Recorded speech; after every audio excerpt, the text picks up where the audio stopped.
আমার কেরানীগঞ্জের যুবক ভাইরা রে, বাংলাদেশের বিভিন্ন অঞ্চল থেকে আগত আমার যুবক ভাইরা, তোমাদের পা দুইটা ধরে বলি রে যুবক ভাইরা রে,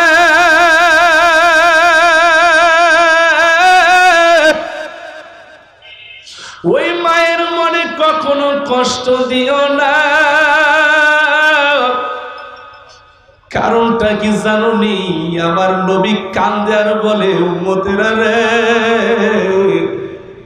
ওই মায়ের মনে কখনো কষ্ট দিও না, কারণ আমার বাবার চেহারাটা আমি জীবনে দেখি নাই।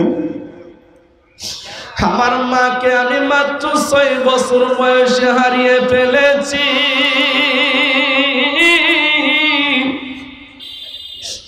আমি যখন মাত্র 6 বছরের শিশু বাচ্চা, আমি একদিন মাঠের কিনারে দাঁড়িয়ে দাঁড়িয়ে শিশু বাচ্চাদের খেলা দেখতেছিলাম। হঠাৎ করে সন্ধ্যা হওয়ার পরে দেখি প্রত্যেকটা বাবা তাদের সন্তানদেরকে কোলে করে বাড়িতে নিয়ে যায়। নবী আমার মাঠের কিনারায় দাঁড়িয়ে দাঁড়িয়ে কান্দে। মা আমেনা মক্কার অলিতে গলিতে ঘুরে আর বলে, আমার মুহাম্মদকে তোমরা কেউ দেখছনি? বলে, আমেনা তোমার মুহাম্মদকে আমি তো চিনি না, তবে মাঠের কিনারায় দেখলাম ফুটফুটে সুন্দর একটা বাচ্চা বাবা বাবা বলে কাঁদতেছে। মা আমেনা একটা দৌড় দিয়া বাজার নবী মুহাম্মদকে কোলে নিয়ে বলে, মুহাম্মদ রে, তুই এখানে দাঁড়িয়ে দাঁড়িয়ে কেন কাঁদছিস রে বাবা? নবী আমার মায়ের গলাটা জড়িয়ে ধরে বলে, মা, প্রত্যেক দিন সন্ধ্যার সময় দেখি সবার বাবা সবাইকে কোলে করে বাড়িতে নিয়ে যায়। ও মা, সবার বাবা দেখি সবাইকে ঘুরতে নিয়ে যায়। মা,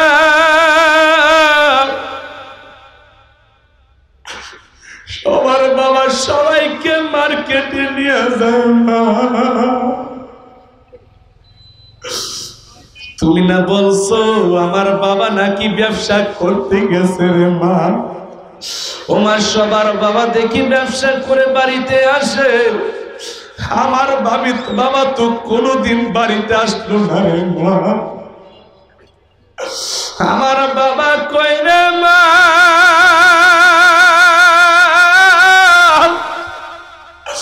আমার বাবা কই গো মা?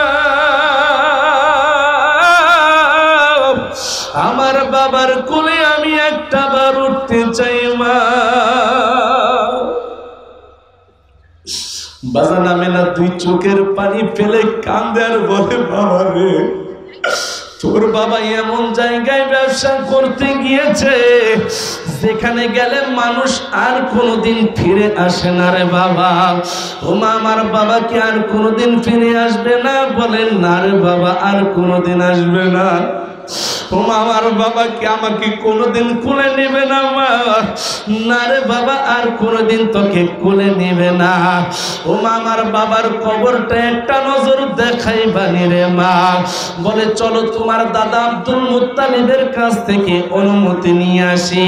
আব্দুল মুত্তালিবের কাছে আমিনা গিয়া বলে, আব্বা জান, আপনার নাতি মুহাম্মদ আপনার ছেলে আব্দুল্লাহর কবর দেখার জন্য পাগল হয়ে গেছে। আপনি যদি অনুমতি দেন তাহলে আপনার নাতিকে নিয়ে আব্দুল্লাহর কবরটা দেখতে যাব।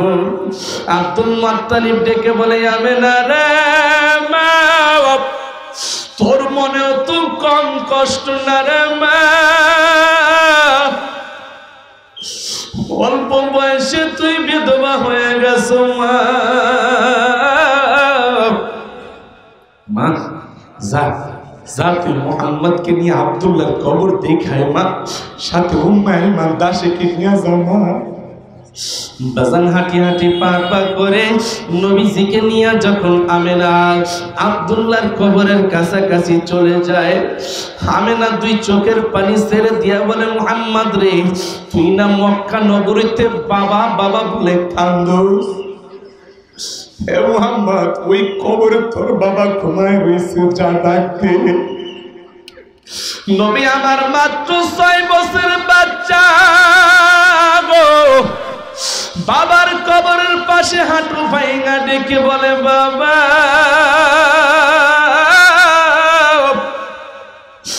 তাকিয়ে দেখো, আমি তোমার সন্তান মুহাম্মদ আসছি বাবা।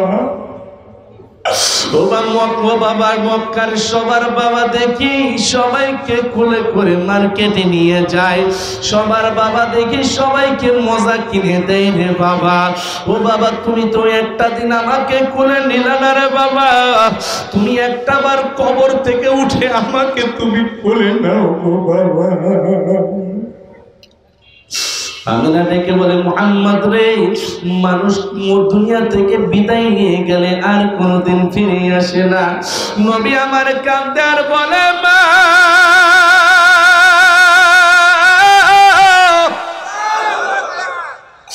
আমার বাবা কি একটা বার উঠতে বলো মা, আমি আমার বাবার কোলে একবার উঠে নেমে যাব মা, আর কোনদিন উঠতে চাবো না রে মা। বাজার নবী মুহাম্মদের হাতটা ধুই না, আমেনা বলে, বাবা চল, আমাদের যাওয়ার সময় হয়ে গেছে রে বাবা। বাজান আস্তে আস্তে যখন মরুভূমি পাড়ি দিতেছেন, হঠাৎ করে মরুভূমিতে ঝড় শুরু হয়ে গেছে। তাঁবুতে ঢোকার পরে আমেনা আস্তে করে শুয়ে পড়ছে। শুয়ে পড়ার পর নবী আমার ডেকে বলে, মা তুমি শুয়ে পড়লা কেন? তোমার কি ভালো লাগে না? তোমার কি শরীরটা খারাপ লাগতেছে? উম্মে আইমানকে আমেনা ডেকে বলে, উম্মে আইমান বোন তোর হাতটা দে, এ মুহাম্মদ তোর হাতটা দে বাবা। কেন রে মা, কেন কেন কেন কেন? বলে, মুহাম্মদ রে, তোর হাতটা উম্মে আইমানের হাতের সাথে ধর। উম্মে আইমান একটা ওয়াদা দিবি রে বোন, তুই যতদিন দুনিয়াতে বেঁচে থাকবি আমার মুহাম্মদকে ছেলের মতো লালন পালন করবি। কেন বোন, আপনার কি হয়েছে, এমন করেন কেন? আমেনা কান্দে আর বলে, উম্মে আইমান রে, আমার মন বলতেছে আমি তোদের সাথে মক্কায় ফিরে যেতে পারবো না। নবী আমার চিৎকার মেরে বলে, মা গো, তুমি এটা কেমন কথা বলতেছো মা?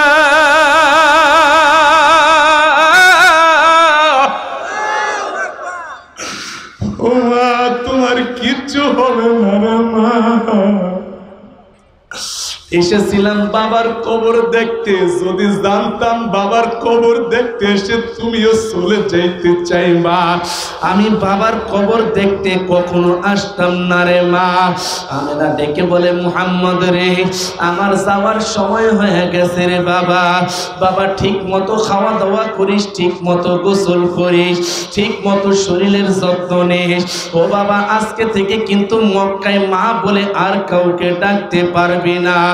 এ মুহাম্মদ, এতদিন বাবা বাবা বলে কাঁদতি রে মুহাম্মদ রে, আজকে তুই মাকেও হারিয়ে ফেলবি বাবা। আমি মায়ের কথা মনে হইলে তুই কান্না করিস না। নবী আমার মায়ের গলাটা জড়িয়ে ধরে বলে, মা ও মা, তোমার কিচ্ছু হবে না মা। ও মা, মক্কায় নিয়ে তোমাকে বড় ডাক্তার দেখাবো, তুমি সুস্থ হয়ে যাইবা। আমেনা কান্দার বলে, মুহাম্মদ রে, আমার সময় শেষ হয়ে গেছে বাবা, আমাকে যতই ডাক্তার দেখাস আর কোনো কাজে আসবে না। বাজান এই কথা বলতে বলতে আমেনা দুনিয়া থেকে বিদায় নিয়ে যায়। নবী আমার মায়ের গলাটা জড়িয়ে ধরে বলে, মা ও মা, সত্যি বুঝি তুমি চইলা গাইলা মা? মা তুমি বুঝি সত্যি আমাকে রেখে বিদায় নিয়ে গেলা মা? ও মা, মক্কা নগরীতে আমি মা বলে কাকে ডাকবো রে মা? ও মা, আমি সারাদিন না খাইলে কে আমাকে বলবে মুহাম্মদ খাইছসনি? আমি সারাদিন গোসল না করলে কে বলবে আয় মোহাম্মদ তোকে গোসল করাইয়া দেই।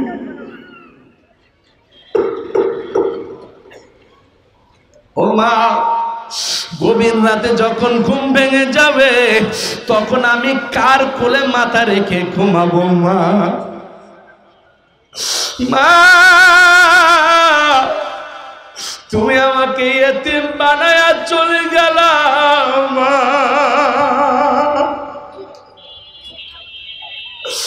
বাজান, নবী মুহাম্মদের কান্না দেখে আমেনা সহ্য করতে পারে না। নবী আমার কান্দে আর বলে মা, এটা কেমন হলো বাবার কবর দেখতে এসে তোমাকে হারিয়ে ফেললাম। কারে আমি মা বলে ডাকবো মা? এতদিন বাবার জন্য কাঁদতাম, তুমি সান্ত্বনা দিতারে মা। বাজান, যাদের মা বাবা দুনিয়াতে বেঁচে আছে বাড়িতে গিয়ে মা বলে ডাক দিতে পারবেন। যাদের মা বাবা দেশের বাড়িতে আছে আজকে বাসায় গিয়ে ফোন দিতে পারবেন, মা তুমি কেমন আছো? কিন্তু এই ময়দানে এমন কিছু এতিম রয়েছে বাড়িতে গিয়ে মা বলে ডাকতে পারবে না।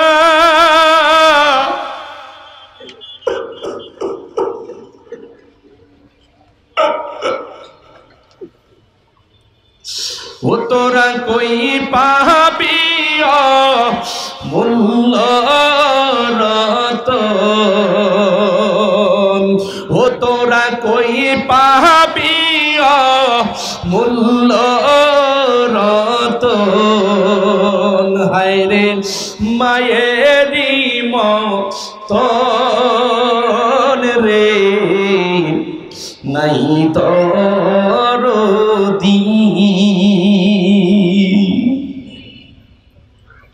ভিজা জাগায় মায়ের শুয়ে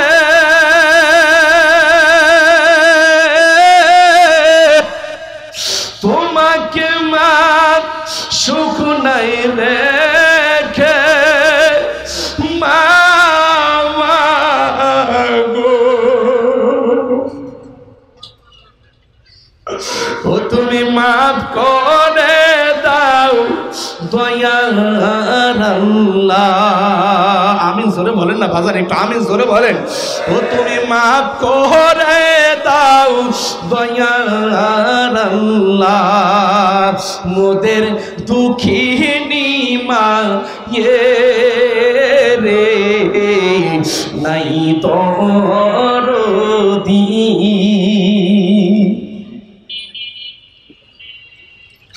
অন্ধকার কবরে শুয়ে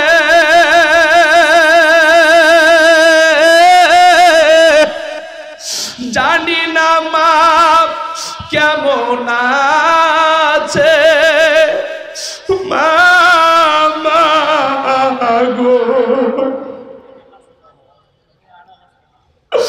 ও তুমি মাফ করে দাও দয়ার আল্লাহ, মোদের দুঃখিনী মা রে নাই তোর দি। আমার কালীগঞ্জের যুবক ভাইরা, তোমাদের যাদের মা বাবা আছে মা বাবাকে ডাকবা, কিন্তু এই ময়দানে এমন কিছু এতিম রয়েছে বাড়িতে গিয়ে মা বলে ডাকতে পারবে না গো, মনে চাইলে টেলিফোন করতে পারবে না।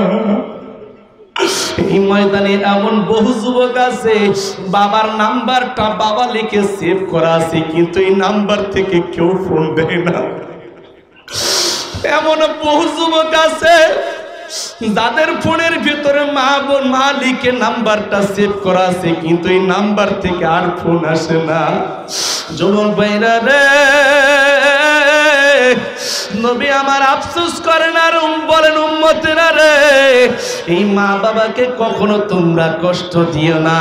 বাবা মা বাবা যতদিন দুনিয়াতে বেঁচে আছে ততদিন পর্যন্ত তোমার উপর বটবৃক্ষের মতো ছায়া দিয়ে রাখে। আমার বাবা আজকে 3টা বছর হয়ে গেল আমাকে এতিম বানিয়ে চলে গেছে। আমি যখন বাংলাদেশের বিভিন্ন স্থানে মাহফিল করতে যাইতাম, রাত্র 2টা 3টার দিকে দেখতাম বাবার ফোন। বাবা ফোন করে বলতো বাবা কোথায় আছো? আমি বলতাম বাবা অমুক জায়গায় আছি। বাবা তখন বলতো বাজান রে সাবধানে আসিও, খবরদার বিপদে পড়িও না রে বাবা। আমি মাঝে মাঝে বলতাম বাবা আপনি কি এখনো ঘুমান নাই রে? বাবা তখন বলতো বাজানে রে সন্তান রাস্তায় থাকবে আর বাবা ঘুম আসবে, এটা তো কখনো হতে পারে না। এ আমার যুবক ভাইরা রে, আজকে 3টা বছর হয়ে গেছে আমার বাবার ফোন থেকে এখন তো কেউ আর ফোন দেয় না। এখন তার বলে না বাজান খবরদার বিপদে পড়িও না। আহারে বাবা মা তোমাদের যাদের আছে, বাবা মা হয়তোবা হতে পারে বৃদ্ধ হয়ে গেছে, হয়তোবা হতে পারে মূর্খ মানুষ, হয়তোবা হতে পারে বুঝে কম, তারপরও বাবা মাকে কখনো চোখ রাঙানি দিয়ে ধমক দিও না রে যুবক ভাই। কারণটা কি জানোনি? তোমার বাবা মা তোমার মতো শিক্ষিত না, কিন্তু তোমার বাবা মা তোমাকে নিজের জীবনের চাইতে বেশি ভালোবাসে। ঠিক কিনা জোরে বলেন? এ যুবক ভাইরা রে, কত মা এমন আছে জানোনি, সন্তানের যদি কোনো কিছু হয়ে যায় মা বাবা পাগল হয়ে যায়। ঠিক কিনা জোরে কোন? এমনও বাংলার জমিনে বহু ঘটনা আছে, দেখা যায় সন্তান হঠাৎ করে দুনিয়া থেকে বিদায় নিয়েছে, সন্তানের জন্য কান্না করতে করতে মা পাগল হয়ে গেছে, বাবা পাগল হয়ে গেছে। ঠিক কিনা জোরে বলেন? এই ঢাকা নারায়ণগঞ্জ 2500-এর একটা ঘটনা শোনাই সংক্ষিপ্তে আপনাদেরকে। একটা যুবক 10 বছর হয়ে গেছে বিদেশে থাকে। 10 বছর পরে মাকে ফোন করছে, মা 10টা বছর বিদেশ কাটাইলাম, ও মা এবারের ঈদটা তোমাদের সাথে আমি করব। মা বড় খুশি, বলে সন্তানটা 10 বছর পরে আমার সাথে ঈদ করবে। স্বামীকে ডেকে বলেন স্বামী গো, আমার আব্দুল্লাহ দেশে আসবে, এবারের ঈদটা আমাদের অনেক আনন্দে কাটবে। স্বামী আমার এবার বাড়িতে থাকে, বাড়িতে পিঠা খাইতে মনে চাইলেও আপনাকে রেখে পিঠা বানায় না। ঠিক কিনা জোরে কন? ভালো বাড়িতে ভালো ভালো খাবার পাকাইলে আপনাকে রেখে আপনার মা খাইতে পারে না। আমার যুবক ভাইরা রে, মা এবার আব্দুল্লাহর বাবাকে ডেকে বলতেছে এবার আমার আব্দুল্লাহকে আমি নিজের হাতে খাওয়াইয়া দিব। ও আব্দুল্লাহর বাবা, আমার আব্দুল্লাহ বলছে মা তোমাদের জন্য আমি মার্কেট নিয়ে আসতেছি, শপিং করে নিয়ে আসতেছি মা, ও মা বাকিগুলো আমি নিজের হাতে তোমাদেরকে কিনে দিব, খবরদার তোমরা কিন্তু শপিং করবা না। এবার যখন 27 রমজান চলে আসে, 27 রমজান রাত্র 11টা-12টার দিকে সন্তান ফোন দিয়েছে, মা আমি শাহজালাল বিমানবন্দরে চলে আসছি, ও মা আমি তোমাদের সাথে সাহারি খাবো মা, তোমরা কোনো টেনশন করিও না, আমি চলে আসব। মা এবার সন্তানের আসার কথা শুনিয়া অনেক আনন্দিত। বাবা ডেকে বলে আব্দুল্লাহর মা তুমি কি ঘুমাইবা না? বলে আমার ছেলেটা আসতেছে, আমার ছেলেটা রাস্তায়, আরে আমি মা কেমনে ঘুমাই? আল্লাহু আকবার জোরে বলে। আব্দুল্লাহর মা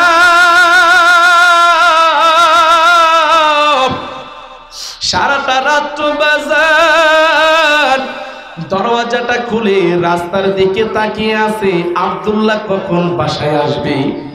বাজার সাহারির সময় হয়ে গেছে, সাহারির সময় হয়ে গেছে, আর আমার আব্দুল্লাহ আমাদের সাথে সাহারি খাওয়ার কথা, আব্দুল্লাহ তো এখন আসলো না। আল্লাহু আকবার জোরে বলেন। এ আব্দুল্লাহর বাবা তাড়াতাড়ি আব্দুল্লাহকে ফোন দেন। বাজান আব্দুল্লাহর বাবা ফোন দেয়, ফোন ঠিকই ওই পারে বাজতেছে কিন্তু ফোন কেউ রিসিভ করে না। একবার, দুইবার, তিনবার ফোন দিয়ে দেওয়ার পরে এবার মা ডেকে বলে আমার আব্দুল্লাহ ফোন ধরে না কেন? ওর বাবা বলে হয়তো আব্দুল্লাহ কোনো জ্যামে পড়ছে, এই জন্য দেরি হয়ে গেছে, টেলিফোনের আওয়াজ মনে হয় পাইতেছে না, তুমি কোনো টেনশন করো না। বাজার মা তখন 2 চোখের পানি ছেড়ে দিয়ে বলে স্বামী আমার আপনি নিশ্চিন্তে থাকেন না, আমার মনে কেমন যেন একটা কামড় দিয়ে উঠছে, আমার আব্দুল্লাহর মনে হয় কোনো বিপদ হয়েছে। বেজান সকাল হয়ে গেল, আব্দুল্লাহ ফোন রিসিভ করে না। সকাল 8টা 9টা 10টা 11টা 12টা বেজে যায়, আব্দুল্লাহ ফোন রিসিভ করে না। হঠাৎ করে আব্দুল্লাহর বাবার ফোনটা কে যেন রিসিভ করছে। কে আপনি ফোন রিসিভ করছেন? বলে আপনি আমাকে চিনবেন না, আমি মোবাইলটা এই রাস্তার পাশে পড়া পাইলাম। বলে আপনি কে টেলিফোন করছেন? বলে আমি হইলাম এই মোবাইলওয়ালার বাবা। ওই পার থেকে আওয়াজ দিতেছে, মোবাইলওয়ালার বাবা গো, আপনি বাড়িতে বসে আছেন, এইদিকে আপনার ছেলে রোড অ্যাক্সিডেন্ট করে দুনিয়া থেকে বিদায় নিয়ে গেছে। বাবা একটা দৌড় দিয়া বাজান, একটা দৌড় দিয়া বাড়ি থেকে বের হয়ে গেছে। ওইদিকে মা মনে মনে চিন্তা করতেছে, মনে হয় আব্দুল্লাহ বাড়ির কাছাকাছি চলে আসছে, এই জন্য মনে হয় আব্দুল্লাহর বাবা দৌড় দিয়েছে। মা এবার মেয়েদেরকে ডেকে বলতেছেন, মেয়েরা রে,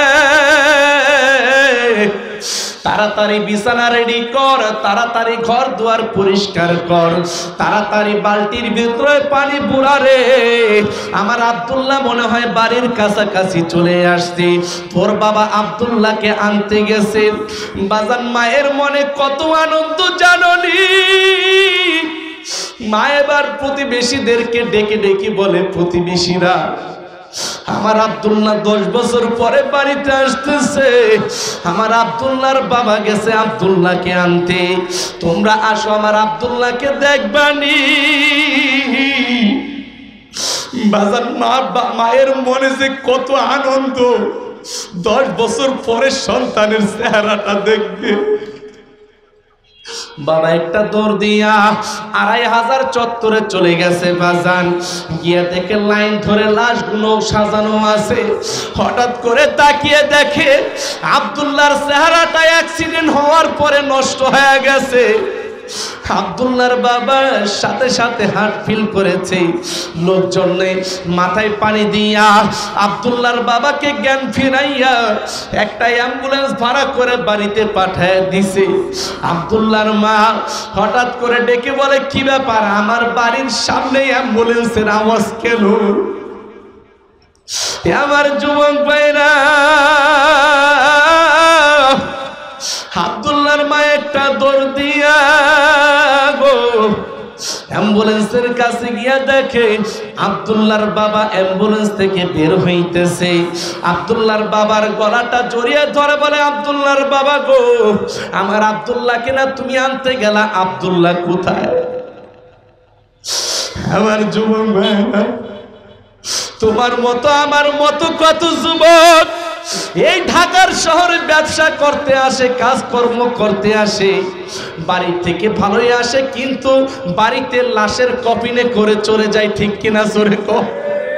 কত মা আছে রে যুবক ভাই, সন্তানের জন্য পাগল পারা হয়ে যায়।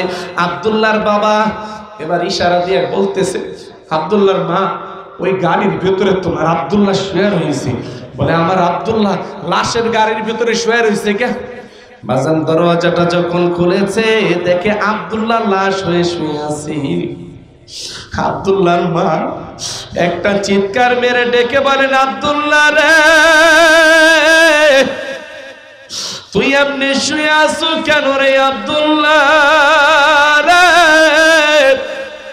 বাবা তাড়াতাড়ি ওঠ, এ বাবা তাড়াতাড়ি ওঠ। মা অজ্ঞান হয়ে যায়, আবার জ্ঞান ফিরে, আবার আব্দুল্লাহর জন্য পাগল পারা হয়ে যায়। আমার যুবক ভাইরা, ওই মা আজও পর্যন্ত পাগলের মতো হয়ে গেছে, শুধু আব্দুল্লাহ আব্দুল্লাহ বলে কান্না করে। আমার যুবক ভাইরা রে, আমার আগে মনিরুল ইসলাম শরীয়তপুরি ভাই বলেছেন, গত বছর নাকি একটা যুবক 5 বছর হয়ে গেছে মায়ের সাথে কথা বলে না, মাকে টেলিফোন করে না। যুবক ভাইরা রে, যখন মা বাবা দুনিয়া থেকে হারিয়ে যাবে তখন হাজারো কান্না করবা, মা বাবা বলে হাজারো কান্না করবা, নিজেকে নিজে মাফ করতে পারবা না। এই জন্য তোমাদেরকে বলি, মা বারবার উপর কখনো অভিমান করিও না। হতে পারে মা বাবা তোমাকে একটা ধমক দিয়ে দিয়েছে, হতে পারে মা বাবা তোমাকে রাগারাগি করেছে, তারপরও মা বাবার মনে কষ্ট দেওয়া যাবে? আরো জোরে বলেন যাবে? আল্লাহ আল্লাহ আমাদের যাদের মা বাবা দুনিয়া থেকে বিদায় নিছেন তুমি দয়া করে মাফ করে দাও, আমিন জোরে বলেন। মা বাবা আছে কার কার আল্লাহকে দুইটা হাত জায়গায় দেখান, হাতটা সোজা করেন, আজকে থেকে নিয়ত করেন ইনশাআল্লাহ আজ থেকে মা বাবার সাথে কখনো অসৎ আচরণ করব না ইনশাআল্লাহ। আরো জোরে বলেন আর কখনো অসৎ আচরণ করব হাত নামান। মা বাবা নাই কার কার হাত জাগান, দুইজন না থাকলে দুই হাত, একজন না থাকলে এক হাত, হাত সোজা করেন, সোজা করেন। আল্লাহ আল্লাহ সন্তানদের আয় আল্লাহ চোখের পানি রুসিলায় মা বাবার কবরটাকে তুমি জান্নাতের বাগান বানায় দাও, আমিন জোরে বলেন। এ যুবক ভাই এখানে এমন বহু বাবা এমন আছে, মা বাবা যখন দুনিয়াতে ছিল তখন আপনার টাকা পয়সা কিছুই ছিল না, দেখা যাচ্ছে আপনি গরিব ছিলেন, আপনার বাবাটাও কৃষক মানুষ ছিল, আপনার বাবাকে একটা লুঙ্গি কিনা দিতে পারেন নাই, এক জোড়া জুতা কিনা দিতে পারেন নাই, মাকে একটা কাপড় কিনা দিতে পারেন নাই, কিন্তু আজকে আল্লাহ তাআলা ঢাকার শহরে আসার পরে আল্লাহ তাআলা আপনাকে এই পরিমাণ সম্পদ দান করেছেন, ইচ্ছা করলে মা বাবাকে ট্রাক ভরে ভরে ফল খাওয়াইতে পারেন, ঠিক কিনা জোরে বলেন। ইচ্ছা করলে শত শত জামা কাপড় মা বাবাকে কিনে দিতে পারেন, কিন্তু আফসোস ওই মা ওই বাবা আজকে দুনিয়ার জমিনে নাই, কবরের বাসিন্দা হয়ে গেছে। মা বাবা যাদের আছে তারা তো মা বাবার খেদমত করবেন, আর যাদের মা বাবা দুনিয়া থেকে বিদায় নিছেন তাদের তিনটা কাজ, কয়টা কাজ ধরে বলেন? এক নাম্বার সন্তান নিজে নেককার হয়ে যাবে, দুই নাম্বার সন্তান মা বাবার যে আত্মীয় স্বজন আছে, মা বাবা যাদের সাথে চলাফেরা করতো তাদের সাথে সুসম্পর্ক রাখতে হবে, তিন নাম্বার মা বাবার জন্য আল্লাহর কাছে দোয়া করতে হবে এবং মা বাবার জন্য দান সদকা করতে হবে। সুবহানাল্লাহ জোরে বলেন। করবেন তো ইনশাআল্লাহ ভাই? এই তিনটা আমল করবেন তো ইনশাআল্লাহ? তো আজকে যে মাহফিলটা হলো শরিয়াতুয়া দারুল উলুম মাদ্রাসা, এই মাদ্রাসাটা প্রত্যেক বছর আপনাদেরকে একটা মাহফিল উপহার দেয়, এই মাহফিল পাওয়াতে আপনারা খুশি না বেজার?